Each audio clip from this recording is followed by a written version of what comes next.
Yes, twongeye kubasuhuza twifuriza umunsi mwiza no kuryoherwa na byinshi mwagezeho.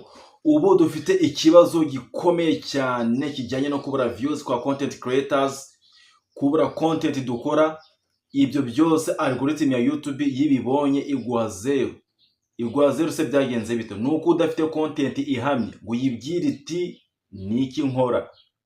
Nayo ubwo igafata video zawe ikazisharinga. Twese twahuye n'icyo kibazo, sinjye ni wowe ni benshi, ariko umuti n'igisubizo cyabonetse. Icyo nta kindi ni icyitwa AI. Niba wicaye iwawe ukaba ufite ikibazo cyo kubura content, menya ko artificial intelligence ihari. Niba utabona views, AI irahari. Ubu byatumye twicara turiga dutekereza ama app ya AI dushobora kuba twakwifashisha mu gukora content, noneho ikaza iryoshye n'abayireba bakabyishimira. So ngiye kurebera hamwe izo app eshanu z'ama AI buri mu content creator yakwifuza kuba yakoresha, ubundi ubuzima bukagenda neza. Ninjye ni wowe nawe ukeneye kurya ku mafaranga ya YouTube. Twagiye. Buriya application ya mbere ya AI ukwiye kuba ufite muri phone yawe nta yindi ni ChatGPT. ChatGPT iyi ni application yigaruriwe na benshi. Imitima y'abantu benshi yarayigaruriye bitewe nuko ifasha abahanzi mu gukora indirimbo ikaza ari ya yindi ya nyayo kabisa, irimo ibitekerezo buri umwe yumva akavuga ati kabisa uyu musani ari ju, uyu musani ari heavy. Injyana yariyo yose, reggae, zouk, hip hop, pop, R&B, gospel, izo zose wowe ikintu ukora kuri ChatGPT. Niba ushaka gukora umuziki kandi uryoheye amatwi, uyiha icyo bise title. Wowe uyiha ijambo ukayibwira uti ndashaka gukora indirimbo imeze gutya na gutya, indirimbo yitwa gutya. Ikintu ikora irayandika ikakwandikira A a Z, ubundi ikagwa n'amategeko ngenderwaho yuko indirimbo yawe ugomba kuyikora, ubundi gasohoka iri dope. Buri muntu wese yayumva akavuga ati kabisa uyu muhanzi ameze neza. Ikindi ChatGPT irimo icyo bita assistance. Aha igukora ho byinshi utakorerwa n'abandi. Ishobora kukubera nk'inshuti ya nyayo, ikuganiriza, iguhereza inama mu buzima bwawe bwa buri munsi. Ushobora kuyikoresha kuri WhatsApp, ukayikoresha kuri Android ya iOS cyangwa se zimwe za Google na zimwe za Apple. Hose iyi ChatGPT irakora. Ntugire ikibazo ngo ufite iPhone cyangwa ngo ufite Samsung, ufite Tecno, buri smartphone yose waba utunze iyi app iri allowed. Ikindi iyi ngiyi igufasha gukora ibintu byinshi vuba. Iyi yagukora email, iyi yagukora CV, ukaba wakwapplyinga akazi. Buri wese ugiye kuguhereza akazi akareba muri CV akavuga ati kabisa uyu muntu ari so serious. Ikindi kandi iyi ChatGPT igukorera amakuru, kandi amakuru yizewe. Iyi ni application ya mbere ya AI ukwiye kuba ufite muri smartphone yawe. Yes, nkuko dukomeje kubabwira n'ibindi, hari indi application ya AI ku mwanya wa kabiri nayo ukwiye kuba ufite muri smartphone yawe. Iyo ni yitwa Grammarly. Grammarly nayo ni application y'icyitegererezo cyane ku babashije kuyikoresha ndetse no kuyimenya. Iyi se ikora iti? Iyi ikwereka uko wandika neza, ihindura inyandiko zifite amakosa. Niba warakoze lettre ukayikora nabi, fata iyi app ya Grammarly ubundi igukorera umuti 100%. Amakosa yose ukeka ko yaba ari mu nyandiko yawe, iyi app irabigukorera akantu ku kandi, noneho igushiremo n'ibyo utakekaga ko byakorwa, igukosore 100%. Ikindi iyi app igufasha, ubu ifite icyo bita AI assistant nyine ya ChatGPT. Iyi itanga inama y'imyandikire no gutanga text yizewe kandi yawe. Ni nziza cyane ku banyeshuri n'abanditsi.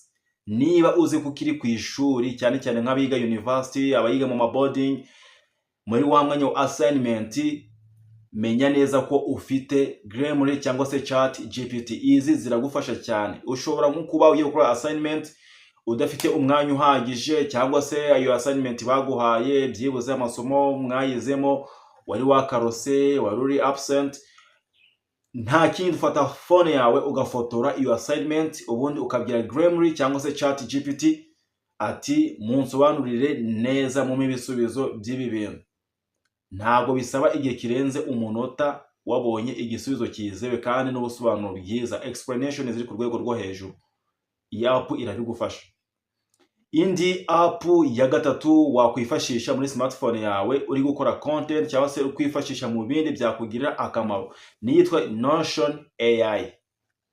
Notion AI niyo app iza ku mwanya wa gatatu mu artificial intelligence cyangwa se app zikora ubwenge buhangano. Iyi sasa ikora ite? Nibyo tugiye kurebera hamwe. Iyi irakwandikira ibintu byose wifuza. Ikindi kandi igufasha gukora amaliste, project, ibintu bijyanye n'inyandiko z'ubushakashatsi. Iyi AI ifasha mu kuzuza ibitekerezo no gutanga inama z'imyandikire. Niba utazi uburyo bakora lettre mu rurimi runaka, menya neza ko ufite Notion AI. Ubwira uti ngenda ndashaka kwandika letter mu Kinyarwanda, nyandikira ubutegetsi cyangwa se ni lettre isanzwe, ubwo ni ibaruwa, bibwire iyi Notion AI ikendera gukorera, iraguhereza amategeko n'amabwiriza, iguhe n'urugero rw'uko ukwiye kuba wabyandika. Indi AI iza ku mwanya wa kane ni yitwa Lepic cyangwa se Lepic. Iyi nayo ni AI ku isi iri gukora umuti cyane ku bantu cyane cyane b'Abanyamerika n'Abanya-Europe. Gusa n'Abanyafrika bayimenye iyi application bahinduriwe byinshi. Iyi sasa ikora ite? Iyi AI ikuganiriza nk'inshuti yawe. Wa mwanya ubuhoramo uri kumwe n'inshuti muganira akantu ku kandi, mufite feelings ziri hejuru, iyi nayo irabigufasha. Niba ufite n'ibibazo bisanzwe mu buzima bwawe bwa buri munsi, ufite ama depression, ganiriza iyi AI ya Lepic iragukorera umuti. Iyi sasa iragufasha kumva utuje, gusanga ibitekerezo cyangwa kwitoza imibanire n'abandi bantu.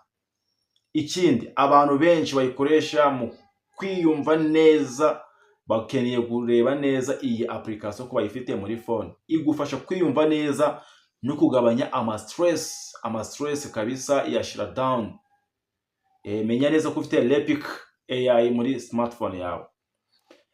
Yes, application ya gatanu ukwiye kuba utunze muri smartphone yawe ni yitwa Bing AI. Bing AI. Iyi ni AI ya karahabutaka iri gufasha abantu benshi muri iyi si. Iyi AI ifite browser ikoresha AI ishobora kugufasha gusubiza ibibazo mu buryo burambuye. Irabisubiza 100%. Irimo na image generation. Iyi wayifashisha cyagiye ufite ikibazo cyo kuvuga ati nshaka gukora ifoto runaka, noneho ukayibwira uti ngiye nkeneye gukora ifoto imeze gutya na gutya. Ikigufasha iyo ikora icyo bita image generation. Ati ngenda ndashaka ifoto mpagaze kuri hotel runaka.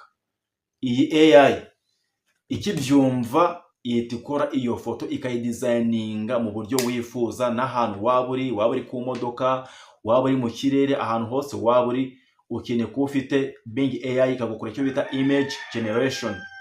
Ikindi ni ingirakamaro ku banyeshuri, abakozi ndetse n'abahanzi muri rusange.